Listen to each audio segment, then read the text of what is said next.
Hi everyone, I'm Chris, welcome back to FRAG-MENTAL. In this video, I'm going to pick out 10 out of 10 fragrances from my 10 favourite designer brands. These are the fragrances I reach for when I want to wear something satisfying, something mass appealing, and maybe I'm feeling a little bit insecure and I wouldn't mind a few compliments. So here are 10 stunning fragrances.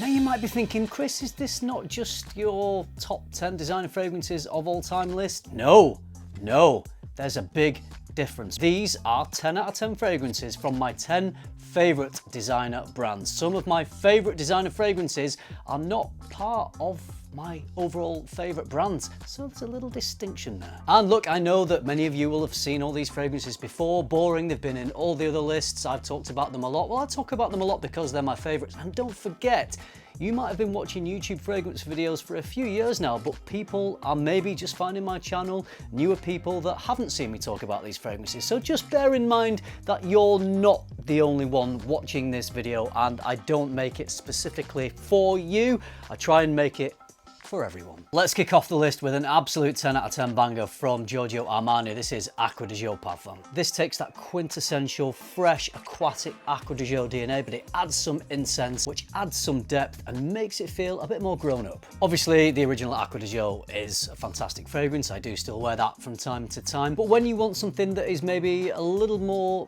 modern, that has better performance, that is a little more impactful, that I think is more versatile, that's why I go for this. It gives me all the great things that Acqua de Jour does, but then it improves on a few things. Beautiful fragrance, perfect for a summer's evening, but if you want to wear this all year round, you know what? Do it. Of course, there is a Chanel in this list. I've not picked Bleu de Chanel. I do think that all the versions of that are a 10 out of 10, but this one is one that I think is more versatile, that I reach for more, and that ultimately I enjoy a little bit more than Bleu. This is Allure Sport Eau Extreme. There's a lot going for this fragrance. It's fresh, it's sweet, it's playful, it's lively, it's energetic, as you'd expect from a sport fragrance, but there's also a refinement and a sophistication. Chanel ticking a lot of boxes with this. It is absolutely about ticking a ton of boxes with this because it kind of does everything. I often refer to this fragrance as a Swiss Army knife fragrance because it works in so many different situations, and well, all of them. Basically, I don't think there is a situation where I would not want to wear this. I could dress up smart and wear it in a suit. I could go to the gym wearing this. I can wear it casually on a summer's day in shorts. I can wear it, well, like I said, anytime. It's a dumb reach for me, not because it's safe or boring, but because I love it so much and I know it's going to work in every situation.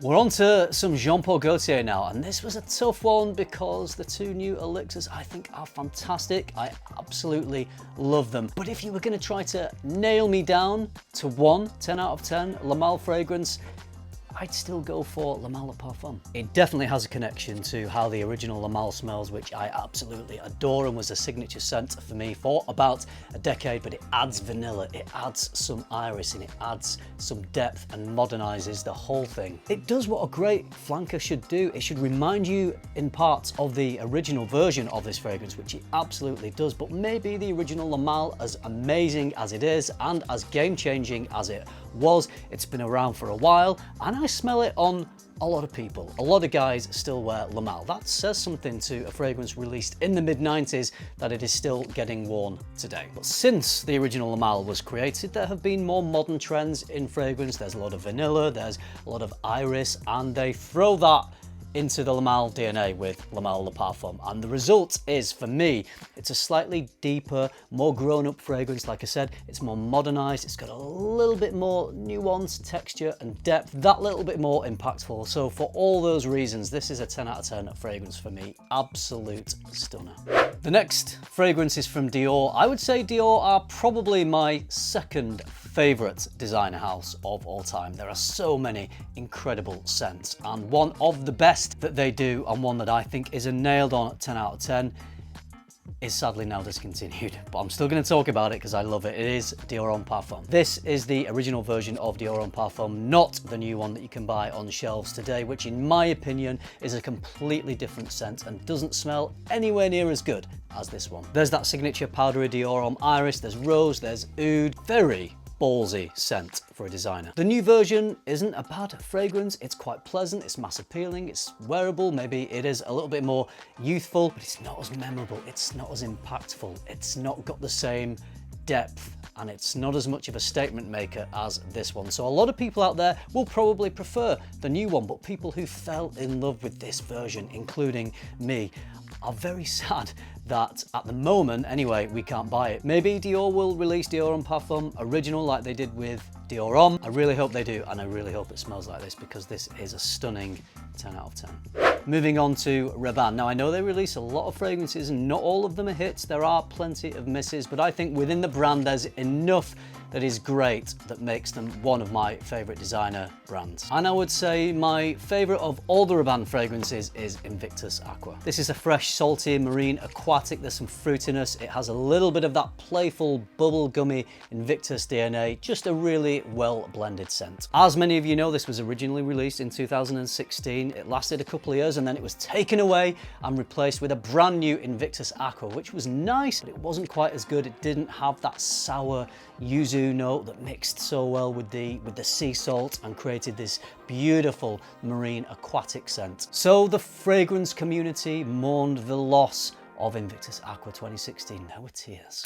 Incredibly though, Rabanne noticed those tears, noticed all the Invictus Aqua 2016 fanboys crying, and they thought, we can't have that. We don't want all these upset grown men crying. So let's re-release it and stop them from crying and dry their tears. So they re-released it last year. Good on you, Rabanne, because I don't think that happens that much in the fragrance industry, that they listen to the fans of fragrances and bring them back. It's 98-99% there compared to the 2016. I don't think there's a yuzu note in this one, but it is still very much that original DNA. Much better than the 2018 version. So yes, you can buy this right now from Rabanne. I think certainly in the UK. Not quite sure about the US, but fingers crossed you can get it, because it's a banger. If you love fragrance as much as I do, head over to my online store, luxparfum.co.uk. You'll find my favourite brands, plus brands you can't find anywhere else in the UK. Link is in the description. This next fragrance I remember buying, not really being that familiar with the original version of this and not owning it, but I thought it was a new release, there was going to be some hype, so I had to buy it. So I walked into, I think it was the perfume shop in Wales I was in at the time. I was on holiday and I picked up Azzaro Wanted by Night, and as soon as I smelled this, it blew me away. It's a gorgeous, warm, spicy fragrance. There's a heavy emphasis on cinnamon. It's also got leather and tobacco listed in here, which are notes that I love, but not leather and tobacco in the way that you might get in a more creative niche fragrance. It's not a divisive leather at all. It's maybe not even that detectable, but I think it's probably adding depth and giving the fragrance just enough of a robust quality to make it impactful and to make it pretty strong. It's sweet, it's fun, it's hugely enjoyable. One of my favorite designer fragrances of all time. Generally, I think the Wanted line is fantastic. Some brilliant fragrances. This, for me, is the best of them.